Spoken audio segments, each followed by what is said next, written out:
একজন তালেব ইলম আমাদের কাছে আবু হুরায়রার মতো অনেক দামি। আপনার চোখে এর মূল্য না থাকুক, আল্লাহর কাছে, ফেরেশতাদের কাছে আমরা আলেম আমাদের কাছে অনেক দাম। এরা জাতির শ্রেষ্ঠ সন্তান। এক একজন তালেব ইলমের মা রত্নগর্ভা, এক একজন হাফেজের মা রত্নগর্ভা, আমাদের কাছে অনেক দাম। আমি এই জন্য তালেব ইলম দেখলে আমি আগায় মুসলমান, আমি নিয়ত করি আল্লাহ আমার গুনাহের মুসাফার উসিলায় 19 পাপ হাতের উসিলা মাফ করে। আমি নিজে নিয়ত করি। তালেব ইলমের অনেক দাম। খায়রুকুম, তোমাদের মধ্যে সর্বশ্রেষ্ঠ, মান তাআল্লামাল কুরআন ওয়া আল্লামা, সবচেয়ে সেরা, গোটা মানব জাতির মধ্যে সবচেয়ে সেরা সর্বশ্রেষ্ঠ হলো যে কোরআন শিখে আর শিখায়। আপনি তাদের শ্রেষ্ঠ মানেন না মানেন কি যায় আসে, রাসূলুল্লাহর জবানে সর্বশ্রেষ্ঠ তালেব ইলম। জাতি মূল্যায়ন করুক বা না করুক, যারা মূল্যায়ন করবে এরা ধন্য হবে, যারা অবমূল্যায়ন করবে ওরা ধ্বংস হবে।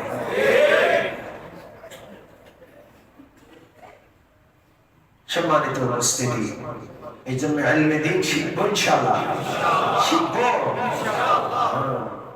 শয়তানের মুখোশ উন্মোচন হবে। শয়তান চায় না যে কেউ ইলমে দ্বীন শিখুক। আপনি কি শয়তানকে খুশি করবেন? কাকে খুশি করবেন? আপনার কলিজার টুকরা সন্তানকে সেরা বানানোর নিয়ত করেন, তার হাতে কোরআন তুলে দিবেন, সে গোটা মানবের সেরা হবে ইনশাআল্লাহ। ইনশাআল্লাহ বলেন। সম্মানিত উপস্থিতি, ইলম সম্পর্কে এত কথা বলে শেষ করা যাবে না, এত কথা। আজকে একটা প্রোগ্রাম আছে, এই জন্য আজকে তাফসীর সংক্ষেপ করলাম। কি প্রোগ্রাম? আজকে দেখছেন তালেব ইলমদেরকে, ছোট ছোট কচি কাচারা এখানে আছে, চোখ তুলে তাকায় আছে, খেয়াল করছেন আপনারা? হ্যাঁ, এরা আমাদের নবাবগঞ্জ মসজিদ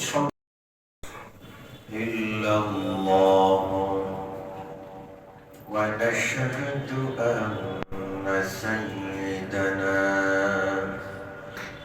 ومولانا محمدا عبده ورسوله أرسله إلى كافة الناس بشيرا ونذيرا وداعيا إلى الله بإذنه وسراجا منيرا وصلى الله تعالى على خير خلقه محمد وآله وأصحابه وبارك وسلم تسليما كثيرا أما بعد فقد قال الله سبحانه وتعالى بعد أعوذ بالله من الشيطان الرجيم بسم الله الرحمن الرحيم فإذا قرأت القرآن فاستعذ بالله من الشيطان الرجيم إنه ليس له سلطان على الذين آمنوا وعلى ربهم يتوكلون إنما سلطانه على الذين يتولونه والذين هم به مشركون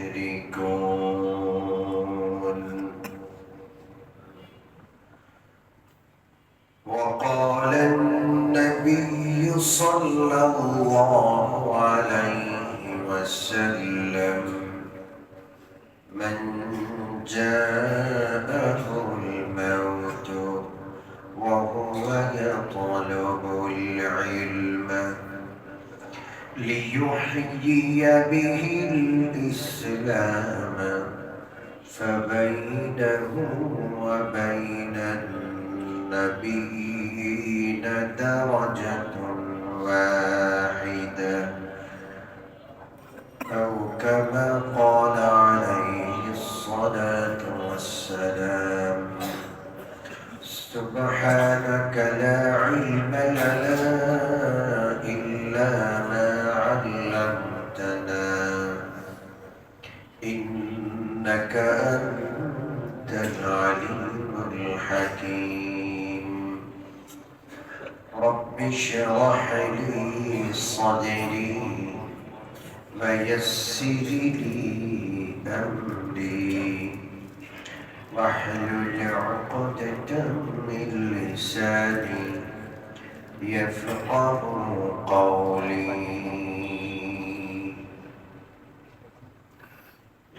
اللهم صل وسلم وبارك عليه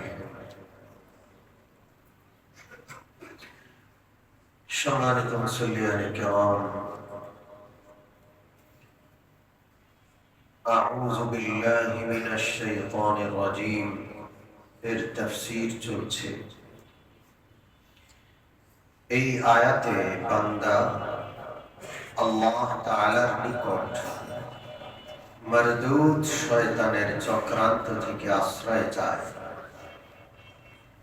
আর এইভাবে আশ্রয় চাওয়ার জন্য আল্লাহ তাআলা বান্দাকে নির্দেশ দিয়েছেন। সূরাতুন নাহলের ৯৮, ৯৯ এবং ১০০ নম্বর আয়াতে মহান আল্লাহ তাআলা বান্দাকে নির্দেশ দিচ্ছেন, যখন কোরআন তেলাওয়াত করবে তখন তোমরা আউযু বিল্লাহ পাঠ করে আল্লাহর আশ্রয় নিবে। কারণ শয়তান কখনো চায় না আল্লাহর বান্দা কোরআন তেলাওয়াত করুক। কোরআন তেলাওয়াত করলে, কোরআন সে বুঝলে শয়তানের মুখোশ উন্মোচিত হয়ে যাবে। যারা কোরআন জানে না তারা শয়তান চিনে না ভালো করে। এই জন্য শয়তান কখনো চায় না বান্দা কোরআন পাঠ করুক।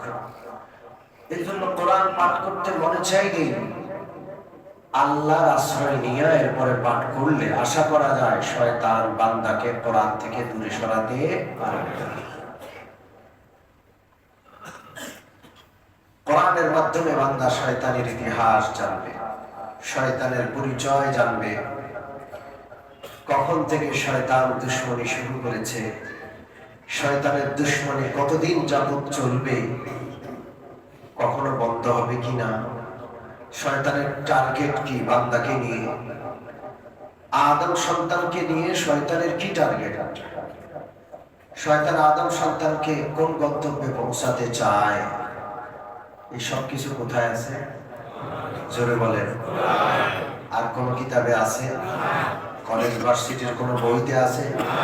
তো সারা পৃথিবীর সমস্ত বিদ্যা বুদ্ধি কেউ যদি অর্জন করে, জ্ঞান অর্জন করে, আর শুধু কোরআন না পড়ে, ওই সুশীল ব্যক্তি, ওই জ্ঞানী ব্যক্তি, ওই বিজ্ঞানী ব্যক্তি শয়তানের চক্রান্ত এই সম্পর্কে কোন প্রকারের জ্ঞানশীল পাবে না। এই জন্য শয়তান চায় না কোরআন পাঠ করুক, বান্দা কোরআন বুঝুক। এই যে বাচ্চাগুলো কোরআন শরীফ পড়ে, হেফজ পড়ে, নাজরা পড়ে, মাদ্রাসা যারা পরিচালনা করেন, হেফজখানায় যারা পড়ান বাচ্চাদেরকে, ওনারা জানেন যে শয়তান কঠিন কঠিন আক্রমণ করে বাচ্চাদের উপর। এত ভালো পড়াশোনা করে, এত সুন্দর করে পড়ছে, হঠাৎ করে সে আর পড়বে না, হঠাৎ করে সে পালানো শুরু করে। মানে কত রকমের যে ষড়যন্ত্র শয়তানের। শয়তান কখনো চায় না একজন আল্লাহর বান্দা আদম সন্তান কোরআন ওয়ালা হোক। শয়তান ইলমের মজলিস চায় না। আল্লাহ রাব্বুল আলামিন আদম আলাইহিস সালাতু ওয়াস সালামকে সৃষ্টি করার পর আসমানে যে মজলিস করেছিলেন, জান্নাতে যে মজলিস করেছিলেন, ফেরেশতাদেরকে নিয়ে, হযরত আদমকে নিয়ে, শয়তান চাচ্ছিল না এই মজলিস হোক। শয়তান হাজার বছর, লক্ষ বছর ইবাদত করেছে, উদ্দেশ্য হলো আল্লাহর খেলাফতটা সে দখল করবে। ইবাদতের উদ্দেশ্য ভালো না খারাপ? এত বেশি ইবাদত করেছে যে সে মুআল্লিমুল মালায়েকা হয়ে গেছে, ফেরেশতা কুলের শিক্ষক। কিতাবে লেখে সপ্তমক আসমান জমিনে এমন এক ইঞ্চি জায়গা নাই যেখানে শয়তান সিজদা করে নাই, যেখানে শয়তান ইবাদত বন্দেগী করে নাই। এই গোটা ইবাদত বন্দেগী, লক্ষ কোটি সিজদার উদ্দেশ্য খেলাফতটা লাভ করা। এখন আল্লাহ মজলিস করে ইলম শিখাইয়া প্রমাণ করে দিলেন খলিফা হওয়ার একমাত্র যোগ্য হযরত আদম আলাইহিস সালাতু ওয়াস সালাম। আর এই ইলমে মজলিসের মাধ্যমে শয়তানের মুখ উন্মোচিত হয়ে যায়। শয়তান হযরত আদমকে সিজদা না করে বেহেশত থেকে চিরতরে বিতাড়িত হয়। ঠিক না? এজন্য শয়তান চায় না ইলম চলতে থাকুক। মাদ্রাসার বিপক্ষে শয়তান, সেই পশ্চিমা গোষ্ঠী বলেন, সে ভারতের এই দুষ্টরা বলেন, চায়নার দুষ্টরা বলেন, পৃথিবীর কোন পরাশক্তি চায় না, তারা কখনো এটা মানতে পারে না যে মাদ্রাসাগুলো চলুক। ব্রিটিশ এই দেশ 200 বছর শাসন করেছে। এই দুষ্ট ব্রিটিশ এই দেশে এসে লক্ষ লক্ষ মাদ্রাসা বন্ধ করে দিয়েছিল। বিশাল ইতিহাস। শয়তান এবং শয়তানের দোসররা মাদ্রাসা সইতে পারে না। অথচ মাদ্রাসা প্রতিষ্ঠা সর্বপ্রথম কে করলেন? জান্নাতে আদম সৃষ্টির সাথে সাথে আদমকে আল্লাহ শিখাচ্ছেন, তিনি শিক্ষক। হযরত আদম কার ছাত্র? আল্লাহ রাসূল মাদ্রাসা প্রতিষ্ঠা করেছেন। মক্কায় দারুল আরকাম মাদ্রাসা, মদিনায় সুফা মাদ্রাসা। হযরত আবু হুরায়রা রাদিয়াল্লাহু তাআলা সুফা মাদ্রাসার গরীব তালেবুল ইলম, কামাই নাই, রোজগার নাই, টাকা কামানোর ধান্দা নাই, রাত দিন নবীজির মজলিসে পড়ে থাকেন। এখানে কোনো খাবার আসলে খান, বোর্ডিং এ খাবার নাই, তিনি উপোস। এই জন্য মাদ্রাসার তালেবেরা গরীব। এটা দেখে যদি কেউ ঘৃণা করে, নাক ছিটকায়, নাক আল্লাহ কেটে দিবে। হযরত আবু হুরায়রা কতটা ক্ষুধার কষ্ট করেছেন কিছুটা গত সপ্তাহে বলেছিলাম। তিনি রাসূলুল্লাহর মজলিস ত্যাগ করতেন না। সম্মানিত মুসল্লিয়ানে কেরাম, স্বাভাবিকভাবে স্কুলগুলো আবাসিক, ছাত্ররা বাসায় থেকে স্কুলে ক্লাস করে করে ডাক্তার হয়ে যায়, ইঞ্জিনিয়ার হয়ে যায়। কিন্তু স্বাভাবিকভাবে মাদ্রাসার ছেলেরা অনাবাসিক পড়ে আলেম হয় না। আবাসিক থাকা লাগে। মাদ্রাসার শুধু পড়াশোনা নয়, মাদ্রাসাটা শিক্ষার সাথে সাথে দীক্ষাও। শিক্ষা দীক্ষা, শিক্ষা মনে থাকবে। স্কুলে শুধু শিক্ষা, দীক্ষা নেই। আছে দীক্ষা, আদব আছে, আখলাক আছে, জোরে বলেন। মানার বিষয় আছে, কাউরে মানা লাগে না। শুধু মাদ্রাসায় মানা লাগে। ওযুর বিষয়টা পড়ছে, সাথে সাথে উস্তাদের কাছ থেকে ওযু শিখছে। ওযুতে কয় ফরজ? শুধু পড়ায় দিল, শেষ। জোরে বলেন। সন্তানরা ওযু শিখছে। এই ছোট্ট বাচ্চাগুলো যেভাবে ওযু করতে পারে, 60-70 বছরের বৃদ্ধরা অত সুন্দর করে ওযু করতে পারবে না। নামাজের ফরজ, নামাজের ওয়াজিব শিখছে, সাথে সাথে সেটাকে দীক্ষায় নিয়েছে। তারা 5 ওয়াক্ত নামাজি। ঠিক কিনা? মাদ্রাসায় নামাজি না বেনামাজি? কেউ যদি নামাজ না পড়ে তাহলে সেটা তার ব্যক্তিগত দোষ, কারণ মাদ্রাসায় বেনামাজির ঠাঁই নাই। চুরি করে নামাজ গ্যাপ দেয়, এরকম 2-4 জন তালেবেলা থাকতে পারে, মানুষ তো না, তাই না? কিন্তু স্কুলে নামাজ আছে? জোরে বলেন। না শিক্ষক নামাজি, না ছাত্র নামাজি, সব বেনামাজির গোষ্ঠী। আমার বাসার সামনে একটা স্কুল আছে, একবার স্কুলের দেয়াল সংলগ্ন কবরস্থান, কবরস্থানের দেয়াল সংলগ্ন মসজিদ। ডিসেম্বর মাস, একদল ছাত্র বিদায় নিচ্ছে, আরেকদল ছাত্র ক্লাস 10-এ উঠতেছে, এরকম না? কি কয় এদিকে? হ্যাঁ, বিদায় অনুষ্ঠান, নবীন বরণ, প্রবীণ বিদায় নাকি জানি।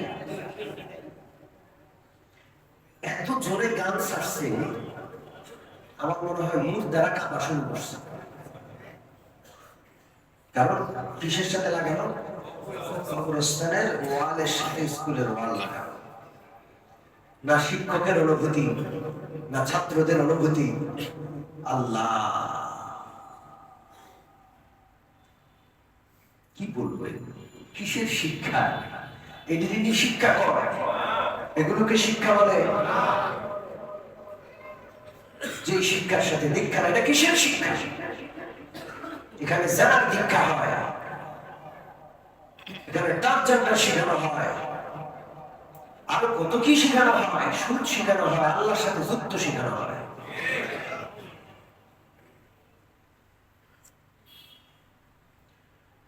মাদ্রাসায় শিক্ষার সাথে দীক্ষা।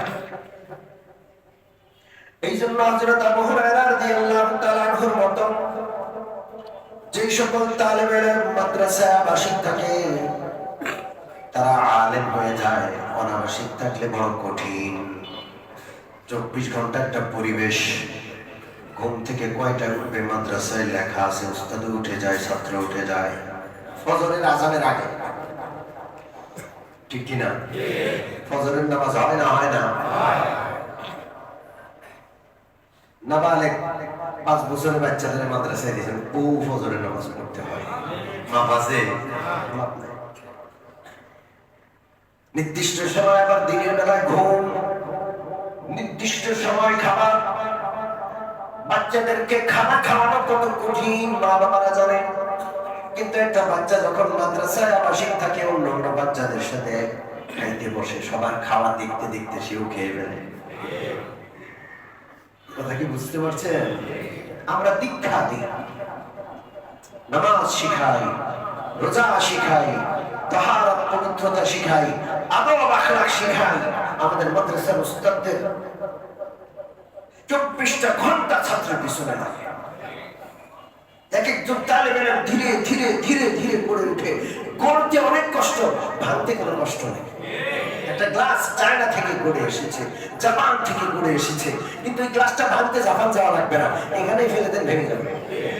নষ্ট হইতে সময় লাগে না। আমরা বাচ্চাদেরকে যখন মাদ্রাসার ছুটি দেই, পরীক্ষার পরে 7 দিন 10 দিন, আমরা অনেক ভয় পাই।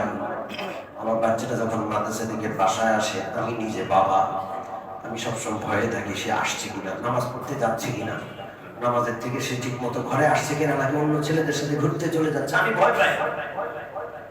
ভাবতে সময় লাগে না, ঘুরতে সময় লাগে। আমাদের আজকে আমরা আলেম, আমরা আপনাদের সাথে কথা বলছি, আমরা এর যোগ্য হইতাম না যদি কওমি মাদ্রাসা না থাকতো। আমাদের উস্তাদরা যদি আমাদের আদব না শিখাইতেন, পড়াশোনা শিক্ষার সাথে দীক্ষা না দিতেন, আমরা আপনাদের সামনে কথা বলতে পারতাম। আমাদের পিঠের চামড়া খুলে উস্তাদদের পায়ের জুতা বানায় দিল, ঋণ শোধ হবে না।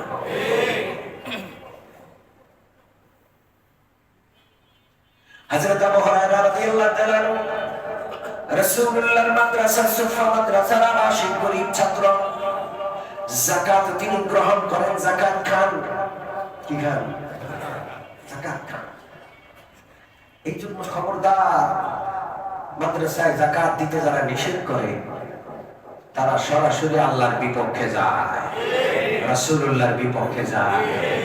পবিত্র কোরআনের সূরাতুল বাকারা 274 নম্বর আয়াত, আল্লাহ সুপারিশ করছেন, ওদেরকে তোমরা যাকাত দাও, ওদেরকে দান করো।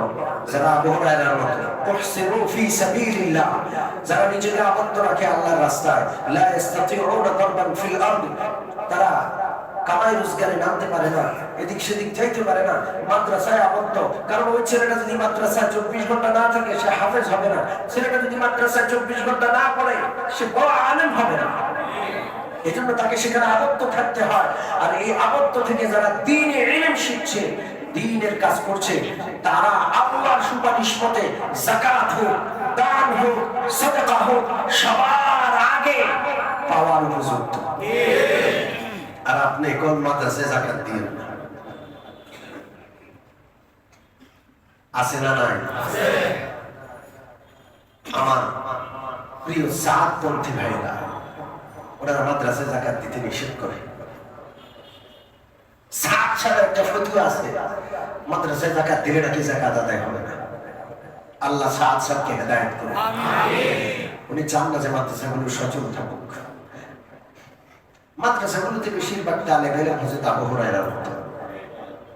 ধনী মানুষের ছেলেদের কপালে ইলম থাকে না, হয় ওরা পড়তেই আসে না, আর পড়তে আসলেও শেষ পর্যন্ত পড়ে না। মাল আর ইলম দুটো একসাথে জমা হয় খুব কম। কথা কি বুঝতে পারছেন? সম্পদ আর ইলম, বিলাসিতা আর ইলম একসাথে হয় না। আমার বাবা একজন ডাক্তার, ওই যুগের ডাক্তার, যেই যুগে ডাক্তার ছিল না,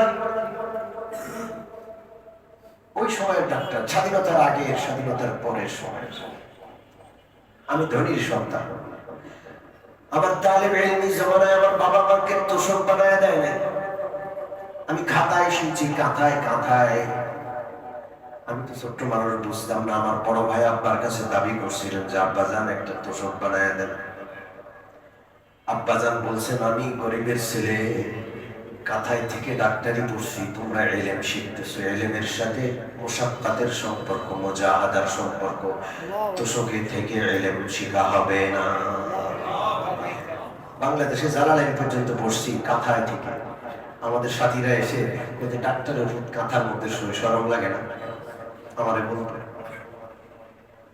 দারুল উলুম দেওবন্দে যা গেছি যখন, মিশকাতের বছর, ওখানে এত শীত, এত শীত ওখানে। উত্তরপ্রদেশ, ইন্ডিয়া, এক একবার সূর্য চলে গেলে 15-20 দিন সূর্য আর উঠে না, আকাশ মেঘলা, কুয়াশা, এত শীত। ওখানে গিয়ে বাধ্য হয়েছি তোষক বানাইতে। দারুল উলুম থেকে একটা ল্যাব দিত আমাদেরকে, সেই ল্যাব আর একটা তোষক আমরা নিজে বানাইছি। এই তোষক আমার জীবনের শেষে বানানো। আমরা কাঁথায় থেকে পড়াশোনা করছি। আমার বাবা সব সময় বলতেন, এখন তো বিছনায় শয্যাশায়ী হয়ে গেছে, আজকে 2 মাস যাবত, আল্লাহ যেন আমার বাবাকে হায়াত থাকলে নেক হায়াত দান করে দেন, হায়াত না থাকলে আল্লাহ কষ্ট না দিয়ে ঈমানের সাথে জান্নাতের মেহমান বানায় নিয়ে যান। ইলমের সাথে মুশাক্কাতের সম্পর্ক, ইলমের সাথে গুরবত, ইলমের সাথে অভাবের সম্পর্ক। এই জন্য রাসূলুল্লাহ ধনী হন নাই। রাসূলুল্লাহ যদি স্বর্ণের পাহাড় গ্রহণ করে নিতেন, আল্লাহ রাসূল বলেন, ও আয়েশা, আল্লাহ রাব্বুল আলামিন আমাকে প্রস্তাব দিয়েছেন, আমার সাথে সাথে মক্কার পাহাড়গুলো, মদিনার পাহাড়গুলো সোনা হয়ে আমার সাথে সাথে চলবে। আমি আল্লাহর সেই প্রস্তাব গ্রহণ করি নাই। আল্লাহকে বলেছি, আল্লাহ আমি এত সোনা, এত অর্থ চাই না, আমি চাই এক বেলায় খাইবো, আরেক বেলায় উপাস থাকবো। যেই বেলায় খাবো ওই বেলায় আপনার শুকরগুজারি করবো, যেই বেলায় খাবার জুটবে না সেই বেলায় আপনার সবর করবো। মাদ্রাসার সাথে কষ্টের সম্পর্ক। এই জন্য মাদ্রাসার গরিব তালেব ইলমদেরকে আপনি মূল্যায়ন না করলে কিছু যায় আসে না। এদের মূল্যায়ন আসমানের রহমতের ফেরেশতারা করে, এদের মূল্যায়ন আল্লাহ করে। হযরত আবু হুরায়রা সুফা মাদ্রাসার তালিবুল ইলম, রাত দিন নবীর দরবারে পড়ে থাকে, একটা মুহূর্তের জন্য কোথাও যায় না, খেয়ে না খেয়ে অভুক্ত অবস্থায় রাসূলুল্লাহর দরবারে পড়ে থাকে। একদিন আল্লাহ রাসূলকে বললেন, ও পরিবার নাই, পরিজন নাই, আত্মীয় নাই, কিচ্ছু নাই। রাসূলুল্লাহকে বললেন, ইয়া রাসূলুল্লাহ, আমি তো রাত দিন আপনার এখানে পড়ে থাকি, কিন্তু আমার কিচ্ছু মনে থাকে না, আমি সব ভুলে যাই। আপনি যা বলেন মুখস্থ রাখার চেষ্টা করি, কিন্তু ভুলে যাই। বুখারীর হাদিস আমার সামনে আছে, ইলম অধ্যায় 22 নম্বর পৃষ্ঠার শেষে হাদিসটা আছে। قلت يا رسول الله إني أسمع منك حديثا كثيرا أنساه। ও আল্লাহর নবী, আপনার কাছ থেকে কত হাদিস আমি শুনি, মনে থাকে না, আমি সব ভুলে যাই, আমার ভুলার রোগ। আফাতুল ইলমি আন-নিসিয়ান, একটা প্রবাদ আছে, ইলম শিখার পথে সবচেয়ে বড় মুসিবতের ভুলে যাওয়া। কি করি আমরা? জোরে বলেন। এখন পড়ি, এখন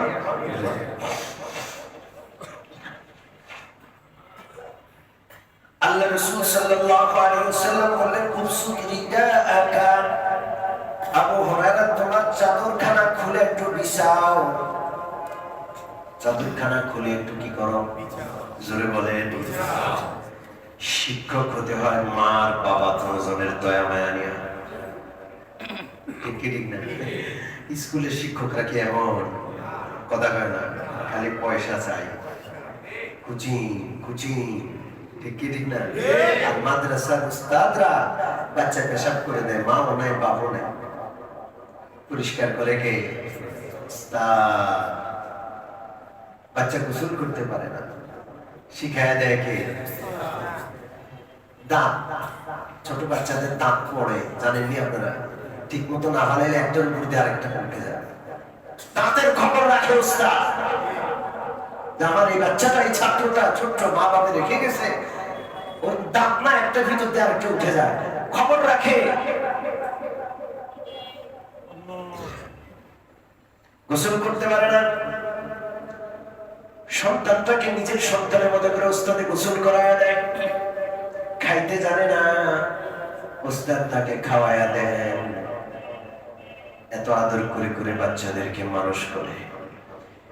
এরপরে ওস্তাদরা, আলেমরা খারাপ, আলেমদের কত বদনাম শেষ নাই। আল্লাহ, দেখেন রাসূলুল্লাহর কাছে আবু হুরায়রা বলছে, আবু হুরায়রা ঠিক নাই, ওকে আল্লাহর নবী মুখস্থ থাকে না, কি করি? রাসূলুল্লাহ বললেন, চাদরটা খোলো, বিছাও। রাসূলুল্লাহ যেন কি একটা দিবেন, অথচ কিছু নেই। ফাবাসাতা রিদাআহু, হযরত আবু হুরায়রা রাসূলুল্লাহর নির্দেশ মতো নিজের চাদরখানা গা থেকে খুলে রাসূলুল্লাহর সামনে বিছায়া দিলেন।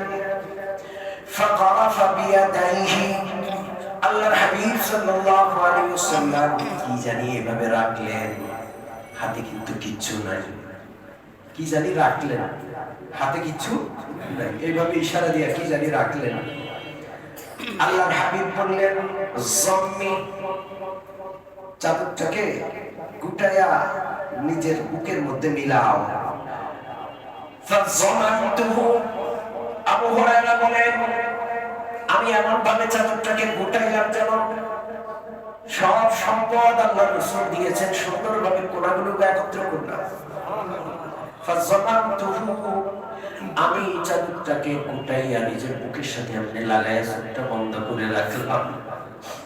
ফামা নাসিতু শাইআন বা'দ, এরপর থেকে জীবনে কোনো জিনিস আমি ভুলি না।